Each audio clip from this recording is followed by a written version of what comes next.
আমি বরাবরই বলে আসতেছি যে ব্যাংকে প্রতি বছরই বড় বড় নিয়োগ হয়। আসসালামু আলাইকুম, আশা করি সকলে ভালো আছেন। তো আমি আগে থেকেই বলে আসতেছি যে ব্যাংকে বড় বড় সবসময় নিয়োগগুলো হয়।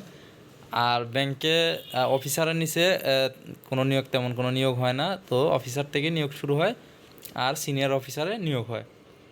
তো সেই ক্ষেত্রে 1880 পদের সমন্বিত 11টি ব্যাংক আর্থিক প্রতিষ্ঠানে নিয়োগ বিজ্ঞপ্তি, এটা কিন্তু একটা হিউজ একটা সার্কুলার।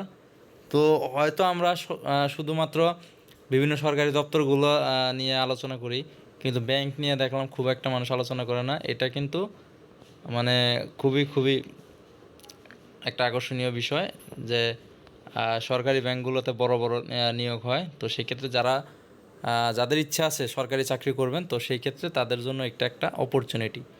তো সেই ক্ষেত্রে যাদের যোগ্যতা আছে আমি আহ্বান করবো যে সকলেরই চেষ্টা করা উচিত।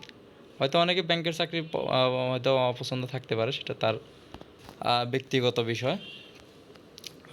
তো সেই ক্ষেত্রে যেহেতু আমি ক্যারিয়ার নিয়ে কাজ করি, সেই ক্ষেত্রে আমার এই সার্কুলারটা আপনাদের জানাতে হবে। তো এইখানে দেখতে পারতেছেন যে পদের নাম হচ্ছে অফিসার সাধারণ।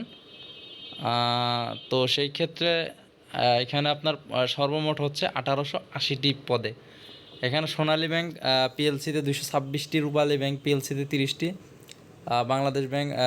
বাংলাদেশ ডেভেলপমেন্ট ব্যাংক পিএলসি 139টি, বেসিক ব্যাংক পিএলসি 50টি, বাংলাদেশ কৃষি ব্যাংক 1289টি, রাজশাহী কৃষি উন্নয়ন ব্যাংক 48টি, Bangladesh House Building Finance Corporation 20টি, কর্মসংস্থান ব্যাংক 8টি, আনসার বিডিবি উন্নয়ন ব্যাংক 33টি, প্রবাসী কল্যাণ ব্যাংক 20টি, পল্লী সঞ্চয় ব্যাংক 17টি। তো বাংলাদেশ ব্যাংক থেকে নিয়োগটা দেওয়া হচ্ছে। শুধুমাত্র বাংলাদেশ ব্যাংক সরকারি ব্যাংকগুলোরই নিয়োগ দিয়ে থাকে ব্যাংকার সিলেকশন কমিটির মাধ্যমে। তবে বাংলাদেশ ব্যাংক সকল ব্যাংককে নিয়ন্ত্রণ করে থাকে। তবে বাংলাদেশ ব্যাংক শুধুমাত্র নিয়োগের ক্ষেত্রে সরকারি ব্যাংকগুলোতেই নিয়োগগুলো পরিচালনা করে থাকে।